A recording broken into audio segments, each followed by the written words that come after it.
Magandang umaga sa inyong lahat.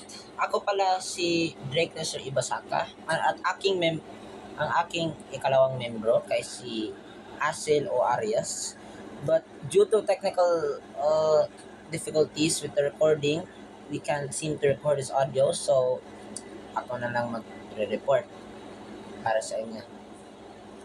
So ang aming tinatalakay yung Kabanata 13, ang klase ng pisiko. Sige. Yung aming tinatalakay sa Kabanata 13 ay ang buod, talasalitaan, tauhan, tagpuan, mahalagang pangyayari, ang aral o mensahe.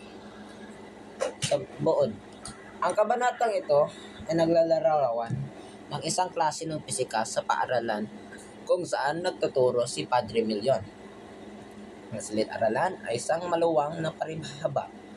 Ito ay maliwanag at presko dahil sa malalaking bintana. Ang paraan ni Padre Million sa pagtuturo ay kailangan isaulo o i-memorize ng mga estudyante ang kanilang mga leksyon. Tinawag ng guro ang isang matabang estudyante upang sumagot sa tanong kung ang nasa lingkuran ba ay nakapapagbabago sa nasa harapan o hindi. Ngunit hindi ito nakasagot sa tanong. Dahil dito, sinubukan niyang humingi ng tulong kay Placido Pininte. Habang hindi nakatingin ang padre, tinapakan niya ang paa ni Placido kaya napasigaw ito sa sakit. Dahil dito, kaya kay Placido napunta ang galit ni Padre Million. Kalaunan, napagbitangan si Placido na marami raw siyang liban kahit hindi naman ito totoo. Sinubukan niya ipaliwanag ang kanyang panig ngunit hindi siya pinakinggan ni Padre Million at patuloy pa siyang pinagsasalitaan ng masama. Dahil dito, hindi napigilan ni Placido ang kanyang galit. Sinabi niya na maaring dagdagan ang kanyang pari ng kanyang mga liban ngunit wala itong karapatang aitin siya. Pagkatapos niyang sabihin ito, ibinato niya ang kanyang aklat at lumabas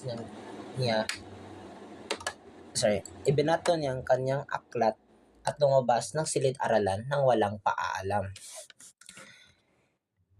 Sa susunod naman, yung talasalitaan. Okay. Galante. Palabigay. Ang halimbawa, siya ay galante sa kanyang mga kaibigan dahil lagi siyang handang tumulong at magbigay. Sa susunod, ibinalibag, hagis, itinapon. Sa sobrang galit, ibinalibag niya ang kanyang aklat sa mesa. Sa susunod naman, ipagmalaki, inahangis, itinatapon. Sa sobrang galit, ipagmalaki, ipagyabang. Isang halimbawa sa ito, ipinagmamalaki ang guro ang tagumpay ng kanyang mga estudyante. Sa susunod, kamuwangan. Kalaman, ang halimbawa na ito ay ang pagbabasa ng mga libro ay nakadaragdag sa kamuwangan ng isang tao. Sa susunod naman, mainam, mabuti o masarap. Mas mainam na mag-aaral ng mabuti upang makapasa sa pagsusulit. Susunod naman, nakapakskil o nakadikit.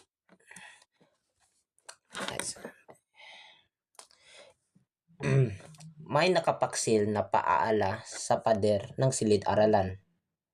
Sa susunod naman, nanlumo. Nanlumo siya nang marinig ang masamang balita. Sa susunod, napamulugat. Nanlaki ang mata. Napamalugat ang mga estudyante nang makita nila ang kanilang marka. Sunod, pamungas-mungas, pungas-pungas. Bagong gising, pamungas-pungas pa siya nang tawagin siya ng guro sa klase. Tudyo o tukso. Ang tudyo ng kanyang mga kaklase ay nagdulot sa kanya naghiya. Umalapis pusta, lumait hindi tama ang umalipusta o mangalit ng kapwa.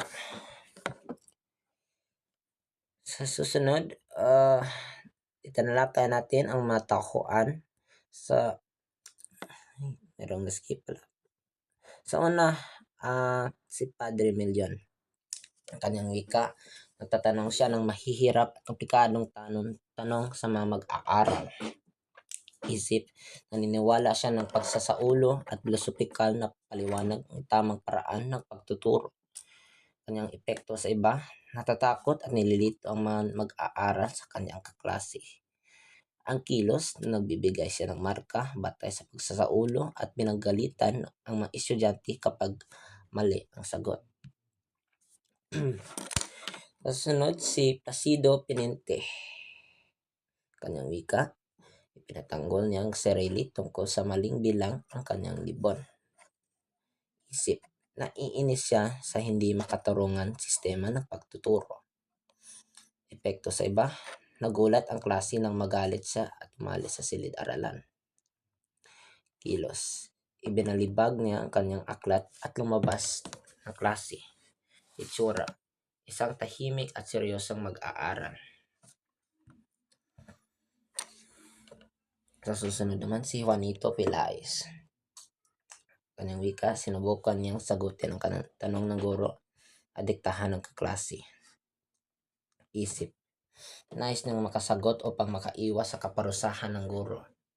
Epekto sa iba, nadamay si Placido nang subukan niyang humingi ng tulong dito. Kilos, sinubukan niyang tulungan ang kaklase at hinihila pang damit ni Placido para maghingi ng sagot. Itsura ay isang mag-aaral na kilala sa pagiging makulit at madaldal. Teka.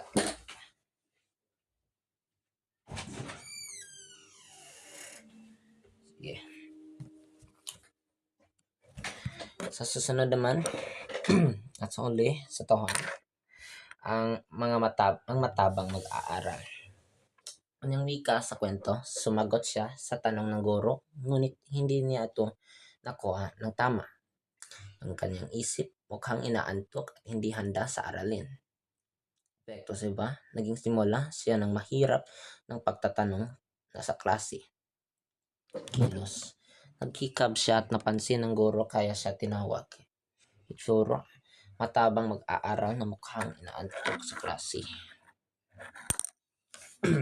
Ang tagpuan sa kabanata na ito ay isang silid-aralan ng pisika sa University of Santo Tomas. Dito ginaganap ng klase na pinamumunan ni Padre Million. Sa silid-aralang ito, naganap ang mapangyayari sa pagitan ng guro at ng estudyante, lalo na kay Placido Pinente. Ang susunod, tinalakay natin ang mga mahalagang mangyayari. Sige. Inilarawan ang silid-aralan at mga paraan ng pagtuturo sa klase ng pisika. Ipinakita sa kabanata ng silid-aralan ay hindi maayos at hindi nakatutulong sa pagtuto ng mga estudyante. Tinawag ng guro ang isang matabang mag-aaral upang sagutin ang tanong tungkol sa salamin. Itinawag ng guro si Juanito Pelaez upang sagutin ang tanong tungkol sa aralin ng pisika. Ngunit tila tinatawag lamang siya ng guro upang subukin at ipahiya. Hindi upang tulungan siyang maintindihan ang aralin. Sinubukan ni Juanito Pelaez na magbigay ng sagot, ngunit lalo lamang siyang nalito ng tanong ng guro. Sinagot ni Juanito ang tanong, ngunit dahil sa paraan ng pagtatanong ng guro na magulo at mahirap intindihin, lalo lamang siya nalito. Sunod, nadamay si Placido Pinente at hindi rin nakasagot sa tanong. Ngunit dahil sa kaba at sa mahirap na paraan ng pagtatanong ng guro, hindi rin siya nakasagot ng maayos. Sunod, napagbintangan si Placido na maraming liban sa klase. Pinagbintang ng guro si Placido na madalas lumiban sa klase kahit hindi naman sigurado ang guro. Sa huli, dahil sa hindi makatarungan trato ng guro, nagalit si Placido at lumabas ng silid-aralan. Dahil sa galit at sama ng loob sa hindi makatarungang pagtrato ng guro, hindi nakapagigil si Placido at umalis siya sa silid-aralan. Pinagpakita ito ng epekto ng maling sistema ng edukasyon sa mga mag-aaral. So, ano ang aral o mensahe sa kwento? Ipinapakita ng kabanatang ang kahinaan ng sistema ng edukasyon noong panahon ng Kastila, kung saan mas pinahahalagaan ang pagsasaulo kaysa sa tunay sa pag-unawa. Mahalaga na makinig ang guro ang mas estudyante at maging makatarungan sa pagtrato sa kanila. Ang tunay na edukasyon ay dapat nakapapalawak ng kaalaman at pag-unawa, hindi lamang memorisasyon. Ito yung lahat ng report namin. Maraming salamat sa inyong pakikinig at have a nice day or afternoon or evening.